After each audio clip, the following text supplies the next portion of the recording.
O mais notável capítulo do Antigo Testamento. Este é um dos capítulos do coração das Escrituras. É o santo dos santos da palavra divina. Retiremos os sapatos de nossos pés, pois o lugar em que estamos é sagrado. Este capítulo 53 de Isaías é uma Bíblia em miniatura. É a essência condensada do Evangelho. Charles Spurgeon. Nenhum texto em todo o Antigo Testamento é mais importante do que Isaías capítulo 52, verso 13, e Isaías 53, verso 12. É uma profecia que começa e termina com a voz do próprio Yahvé. Ele chama nossa atenção para uma pessoa singular. Eis meu servo, e meu servo o justo. O servo é o ungido de Israel, o Messias. Sabemos isso por vários motivos. Para começar, essas palavras de abertura são um eco nítido de Isaías capítulo 42, verso 1. Eis aqui o meu servo, a quem sustenho, o meu escolhido, em quem a minha alma se compraz. Pus sobre ele o meu espírito, e ele promulgará o direito para os gentios. Na introdução, observamos que Isaías escreveu 4 passagens semelhantes aos Salmos, com foco em uma pessoa a quem o profeta chama de servo de Yahvé.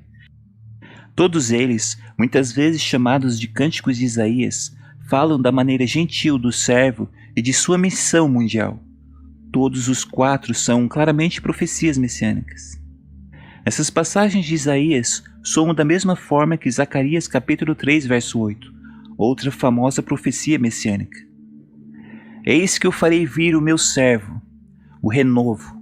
Sobre essa mesma pessoa, Isaías havia escrito anteriormente: o governo está sobre os seus ombros, e o seu nome será Maravilhoso Conselheiro, Deus Forte, Pai da Eternidade, Príncipe da Paz, para que se aumente o seu governo e venha paz sem fim sobre o trono de Davi e sobre o seu reino, para o estabelecer e o firmar mediante o juízo e a justiça desde agora e para sempre. Isaías capítulo 9, versos 6 e verso 7. Assim, as palavras introdutórias de Isaías capítulo 52, verso 13, deixam claro que se segue uma profecia a respeito do Messias, o prometido Redentor de Israel.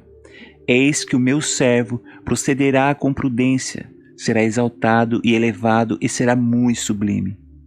A passagem inteira, então, se concentra no servo do Senhor, descrito em termos simples como uma pessoa específica. A passagem não é sobre o martírio de uma nação, tribo, grupo ou pessoas oprimidas.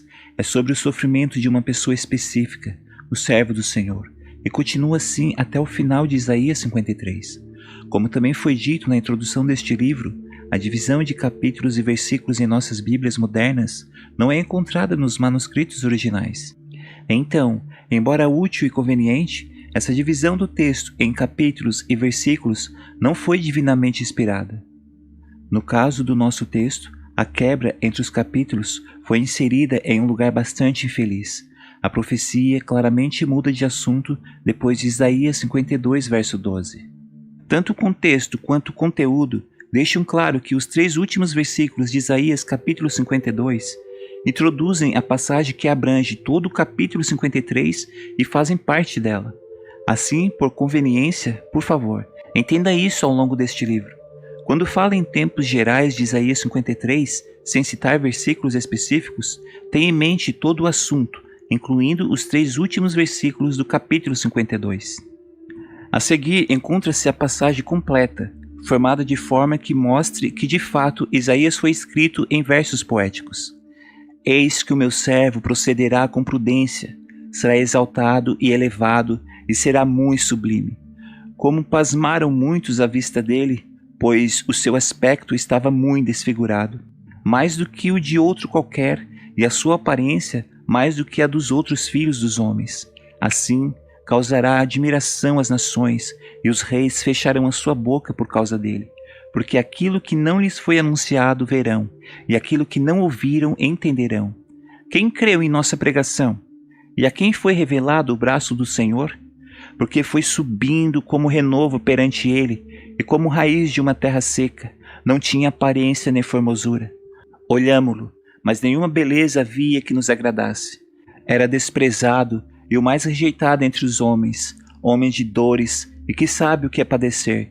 E como um de quem os homens escondem o rosto, era desprezado, e dele não fizemos caso. Certamente, ele tomou sobre si as nossas enfermidades, e as nossas dores levou sobre si, e nós o reputamos por aflito, ferido de Deus e oprimido. Mas ele foi traspassado pelas nossas transgressões, e moído pelas nossas iniquidades. O castigo que nos traz a paz estava sobre ele, e pelas suas pisaduras fomos sarados. Todos nós andávamos desgarrados como ovelhas, cada um se desviava pelo caminho. Mas o Senhor fez cair sobre ele a iniquidade de nós todos. Ele foi oprimido e humilhado, mas não abriu a boca. Como cordeiro, foi levado ao matadouro. E como ovelha muda, perante os seus tosqueadores, ele não abriu a boca. Por juízo opressor, foi arrebatado, e de sua linhagem, quem dela cogitou? Porquanto foi cortado da terra dos viventes, por causa da transgressão do meu povo, foi ele ferido. Designaram-lhe a sepultura com os perversos, mas com o rico esteve na sua morte, posto que nunca fez injustiça, nem dolo algum se achou em sua boca. Todavia, ao Senhor agradou moê-lo, fazendo-o enfermar, quando der ele a sua alma como oferta pelo pecado. Verá a sua posteridade e prolongará os seus dias, e a vontade do Senhor prosperará nas suas mãos. Ele verá o fruto do penoso trabalho de sua alma, e ficará satisfeito. O meu servo, o justo, com seu conhecimento justificará a muitos, porque as iniquidades deles levará sobre si. Por isso, eu lhes darei muito como a sua parte, e com os poderosos repartirá ele o despojo. Porquanto derramou a sua alma na morte, foi contado com os transgressores, contudo, levou sobre si o pecado de muitos, e pelos transgressores intercedeu. Em breve, mas importante, trecho de Isaías é uma profecia cristalina sobre o mistério, morte, ressurreição e coroação do Messias, escrita mais de 7 séculos antes de sua vinda. É o Evangelho segundo Deus. De todas as profecias messiânicas do Antigo Testamento, essa se destaca por sua riqueza sublime e nitidez incomparável. Em particular, Isaías pinta um quadro profético preciso dos sofrimentos do Messias. Ele também explica em detalhes o verdadeiro significado da morte do Messias como sacrifício expiatório pelos pecados de seu povo. Muitos detalhes históricos importantes, referentes aos eventos que cercam a morte do Messias, são expressamente declarados nessa passagem. Por exemplo, Isaías fala da brutalidade selvagem das feridas que foram a ele infligidas, capítulo 52, verso 14. O silêncio total diante de seus acusadores, 53, verso 7. Sua morte, 53, verso 8 e verso 9.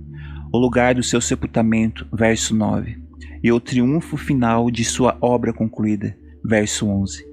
O profeta até faz alusão à ressurreição dos mortos. Prolongará os seus dias, e a vontade do Senhor prosperará nas suas mãos, verso 10. A passagem também é carregada de temas doutrinários, o sacrifício substitutivo, o perdão dos pecados por meio do derramamento de sangue do Messias, a impecabilidade desse servo desprezado e rejeitado que morre por seu povo, a iniciativa soberana de Deus em propiciar expiação aos pecadores, a justificação de muitos e a obra de intercessão daquele que oferece a si mesmo como sacrifício. Quem é o servo sofredor? Comentaristas judeus antigos reconheceram e aceitaram o significado messiânico de Isaías capítulo 53. Alguns rabinos criam, inclusive, que o Messias seria pálido e doente, como um leproso, dada a descrição do servo sofredor em Isaías 53, verso 3, desprezado e rejeitado, como um homem de quem os homens escondem o rosto. O Talmud é um compêndio repleto de ensinamentos rabínicos com vários séculos de tradição, comentários, opiniões jurídicas, filosofia, ética e outras questões dos costumes judaicos. Ele data do século V d.C., mas possui também um registro de tradições orais de 2 ou 3 séculos antes de Cristo. Uma seção do Talmud apresenta uma discussão sobre o Messias e como ele deveria ser chamado. Qual é o nome dele? Pergunta o escritor. Alguém responde, Siló, baseado em Gênesis capítulo 49, verso 10. O cetro não se arredará até que venha Siló. No entanto, diz o escritor, os nossos rabinos continuam afirmando que seu nome é o leproso da escola do rabino Judá, o príncipe, como é dito. Certamente, ele tomou sobre si as nossas enfermidades e as nossas dores levou sobre si, e nós o reputávamos por aflito, ferido de Deus e oprimido.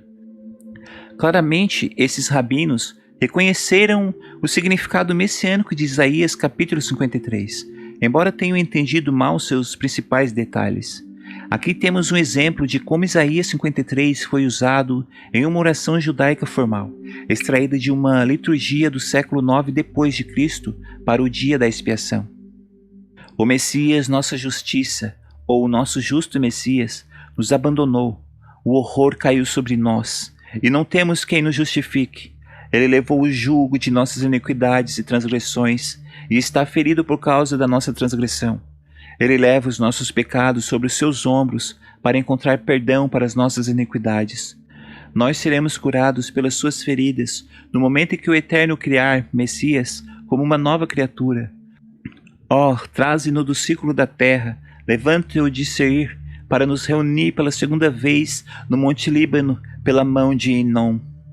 Um rabino muito culto e altamente estimado do século XVI, pesquisou a literatura judaica sobre Isaías 53 e observou que, de uma perspectiva estritamente judaica, a passagem é difícil de ser fixada ou ordenada de forma literal. Ele, no entanto, reconheceu que nossos rabinos unanimemente aceitam e afirmam sua opinião de que o profeta está falando do rei Messias.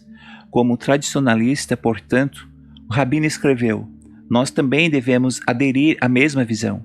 No entanto, para não admitir que a passagem fala de Jesus, ele acrescentou rapidamente: o Messias, naturalmente, é Davi.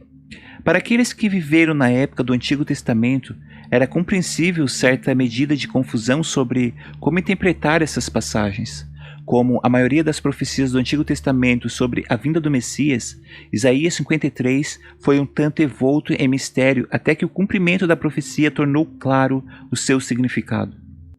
O apóstolo Pedro reconhece que mesmo os profetas indagaram e inquiriram, investigando atentamente qual a ocasião ou quais as circunstâncias oportunas indicadas pelo Espírito de Cristo que neles estava, ao dar de antemão testemunho sobre os sofrimentos referente a Cristo e sobre as glórias que os seguiriam. 1 Pedro capítulo 1, verso 10 e verso 11. E não se engane, o Antigo Testamento é cheio de profecias sobre o Messias, que apontam apenas para Jesus.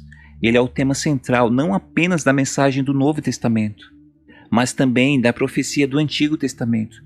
Depois que Jesus chamou Filipe para segui-lo, este se encontrou com Natanael. Ele disse: achamos aquele de quem Moisés escreveu na lei, e a quem se referiam as profecias, e a quem se referiram os profetas, Jesus, o Nazareno, filho de José.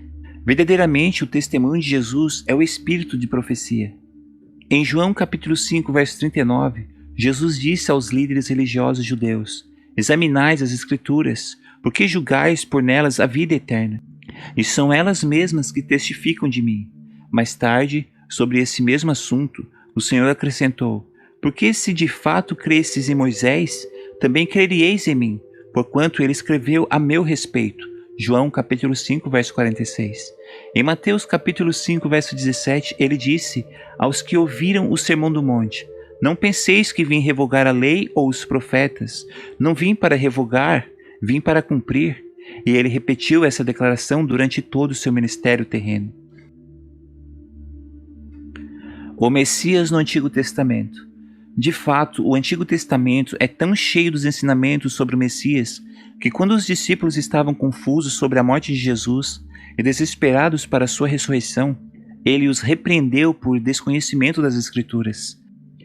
Devemos nos lembrar de que, após a sua ressurreição, quando se encontrou com 2 dos discípulos no caminho de Emaús, ele lhes disse: ó nécios e tardos de coração para crer tudo o que os profetas disseram, porventura não convinha que o Cristo padecesse e entrasse na sua glória? E começando por Moisés, discorrendo por todos os profetas, expunha-lhes o que a seu respeito constava em todas as Escrituras. Lucas capítulo 24, verso 25 ao 27. Mais tarde, naquela mesma noite, o Senhor disse aos 11 apóstolos remanescentes que estavam reunidos no cenáculo: São estas as palavras que eu vos falei, estando ainda convosco. Importava se cumprisse tudo o que de mim está escrito na lei de Moisés, nos profetas e nos salmos. Então lhes abriu o entendimento para compreender as Escrituras. Ele lhes disse: Assim está escrito que o Cristo havia de padecer e ressuscitar dentre os mortos no terceiro dia, e que em seu nome se pregasse arrependimento para remissão de pecados a todas as nações, começando de Jerusalém. Lucas capítulo 24, versos 44 a 47. Como podemos notar na introdução, as Escrituras não registram o conteúdo específico dos ensinamentos de Nosso Senhor dados naquela tarde no caminho de Emaús. No entanto, creio ser possível afirmar que ele citou tanto as previsões objetivas e específicas a respeito dele mesmo, quanto os muitos símbolos que o representavam. Entre os símbolos, provavelmente ele incluiu a Arca de Noé, que o representava como a verdadeira arca, o cordeiro que Abraão ofereceu como substituto de seu filho Isaque, os cordeiros da Páscoa que apontavam para Jesus como o Cordeiro de Deus, o sacrifício final, o maná no deserto, que o retratou como o verdadeiro pão do céu, a serpente de bronze que foi levantada, simbolizando a sua crucificação, e as 5 principais ofertas em Levíticos: holocaustos, ofertas de cereais, ofertas pacíficas, ofertas pelo pecado e ofertas pela culpa, das quais ele é o cumprimento. O dia da expiação o retrata tanto no sacrifício do altar, quanto no bode expiatório que carregava o pecado.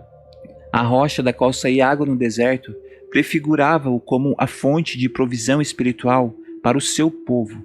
E o emergir de Jonas após os 3 dias e 3 noites no estômago de um grande peixe foi uma imagem profética da ressurreição de Jesus dentre os mortos.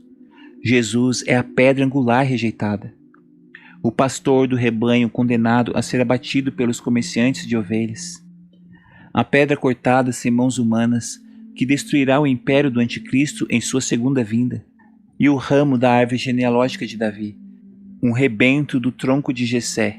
O Salmo de número 72 retrata o reinado milenar de Cristo como rei. Veja especialmente o verso 7 e o verso 17.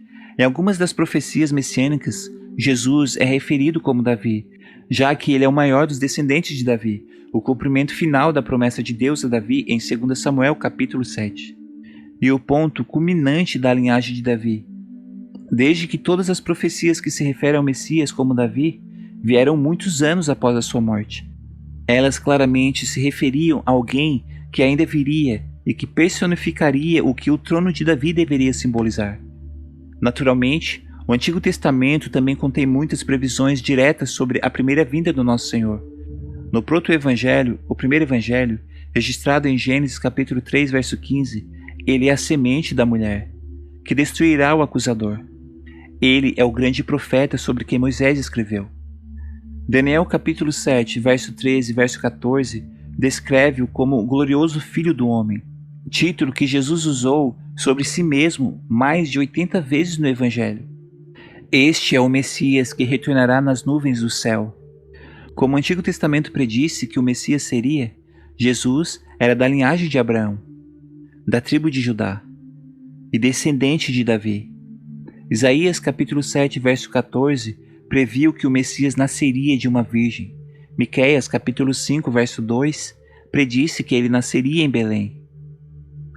Jeremias capítulo 31, verso 15, prenunciou o choro que acompanhou a matança dos filhos do sexo masculino em Belém e arredores, ordenada por Herodes.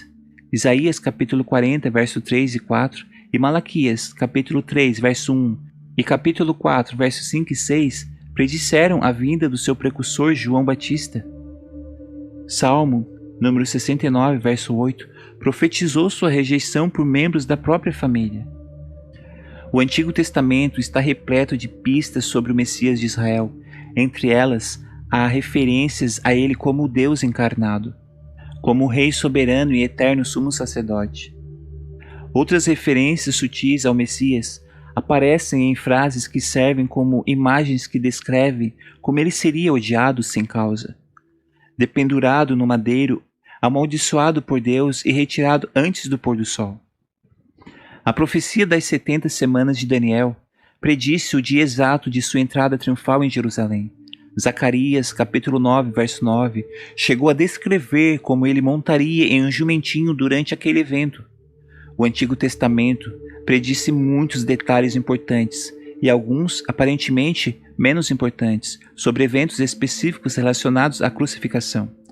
Os profetas predisseram a traição de Judas, incluindo a quantidade exata de dinheiro que o traidor receberia e o que faria com ele, a dispersão de seus discípulos após ele ter sido traído e preso, os espancamentos e abusos que sofreu, na casa do sumo sacerdote, da guarda do templo e nas mãos dos romanos, a cena da cruz, incluindo os soldados romanos lançando sorte sobre as suas vestes, o vinho azedo que lhe deram para beber, o fato de suas pernas não terem sido quebradas e o seu lado ter sido transpassado por um soldado romano. Salmos de número 2, verso 7 e número 16, verso 8 e 10 predisseram sua ressurreição. Salmo de número 109, verso 8 prefigurou a escolha de Matias para substituir Judas como um dos apóstolos. E Salmos de número 68, verso 18 refere-se à ascensão de Cristo. Porém, em nenhum outro lugar no Antigo Testamento, a vinda do Messias, o Senhor Jesus Cristo, é mais completa e claramente revelada do que nas profecias registradas por Isaías. Isaías o revela como Filho de Deus encarnado, Emanuel, o maravilhoso conselheiro, Deus forte, Pai da eternidade e Príncipe da paz, o ramo e mais frequentemente o servo do Senhor. Isaías predisse que ele nascera de uma virgem, e ele nasceu, que a criança nascida de uma virgem governaria as nações do mundo, e o fará, que o Espírito Santo repousaria sobre ele de um modo único, e assim ocorreu. Isaías também revelou que ele seria rejeitado pela nação de Israel. De fato, veio para que era seu, e os seus não o receberam. Isaías capítulo 9, verso 1 e 2 predisse o ministério de Jesus na Galileia. O próprio Jesus citou Isaías capítulo 29, verso 18, como a profecia sobre a cura que ele realizara em favor de pessoas surdas e cegas. Isaías capítulo 42, verso 1 ao 4, descreve o caráter do Messias, revelando como ele era manso e gentil, e que estabeleceria a justiça até para os gentios. Isaías capítulo 50, versos 6 e 7, descreve sua perfeita obediência à vontade do Pai, mesmo diante de um brutal tratamento nas mãos de seus inimigos, e sua inabalável determinação de continuar obedecendo até a cruz. Por meio de sua morte e ressurreição, ele cumpriria a promessa de salvação da nova aliança para o seu povo. Isaías também apresentou o papel do servo como a principal pedra angular do plano de salvação de Deus, a libertação dos pecadores perdidos da cegueira espiritual e da servidão, e o abuso físico que ele sofreu nas mãos das autoridades judaicas e romanas. Todas as profecias em Isaías são maravilhosas, mas a do capítulo 53 se eleva acima de todas as outras. É uma descrição majestosa do sacrifício de Cristo pelos nossos pecados. Alguns comentaristas a chamam de o texto mais importante em todo o Antigo Testamento. Isaías 53 recebeu muitos elogios ao longo da história da igreja. Policarpo, o pai da igreja do século II e discípulo do apóstolo João, referiu-se a ele como texto áureo sobre a paixão de Cristo no Antigo Testamento. Agostinho chamou o livro todo de Isaías de O Quinto Evangelho, e esse título aplica-se particularmente ao capítulo 53. Há uma série de sermões de João Calvino baseada em Isaías 53 e intitulada de O Evangelho segundo Isaías. Martinho Lutero declarou que todo cristão deveria memorizar a história de Isaías 52, verso 13 e 53, verso 12. O famoso comentarista do Antigo Testamento do século XIX, Franz Delitzsch, escreveu: esse texto já derreteu a dureza do coração de inúmeros israelitas. Parece que foi escrito à sombra da cruz no Gólgota. É o que existe de mais central, mais profundo e mais sublime já apresentado pela profecia do Antigo Testamento. Embora faça parte do Antigo Testamento, esse importante capítulo das Escrituras Sagradas apresenta verdades fundamentais de toda a doutrina cristã. Sua terminologia se tornou parte do vocabulário cristão e essa passagem tem sido mais do que qualquer outra do Antigo Testamento, utilizada como tópicos para pregação, conteúdo para livros e temas musicais. Muitos chamam esse capítulo de o Monte Everest do Antigo Testamento. É a preferida de todas as profecias messiânicas, o ápice do livro de Isaías e a joia da coroa dos profetas em geral. É de fato o coração das escrituras hebraicas. Isaías 53 é exatamente a passagem que o eunuco etíope estava lendo no deserto de Gaza, quando Filipe o encontrou. O eunuco lia a seguinte parte em voz alta: foi levado como ovelha ao matadouro. Atos capítulo 8, verso 32. Então ele fez uma pergunta a Filipe, e foi a pergunta certa, a chave que abre toda a passagem. Peço-te que me explique a quem se refere o profeta. Fala de si mesmo ou de algum outro? Então Filipe explicou, e começando por esta passagem da Escritura, anunciou-lhe a Jesus, o Evangelho segundo Deus. Isaías 53 é um capítulo que sempre intrigou os fiéis de todos os tempos. Os cristãos do Antigo Testamento lutavam para entendê-lo e sabiam que era uma profecia de enorme importância.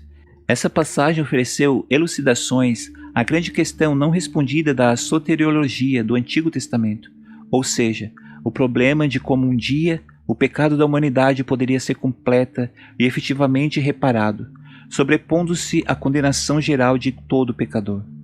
Como poderia algum sacrifício ser suficiente para fazer uma expiação completa e definitiva? Como um Deus justo e santo poderia redimir os pecadores sem comprometer sua justiça própria e perfeita? A persistência inabalável da culpa humana e o preço incrivelmente alto da redenção eram verdades embutidas no sistema sacrificial do Antigo Testamento.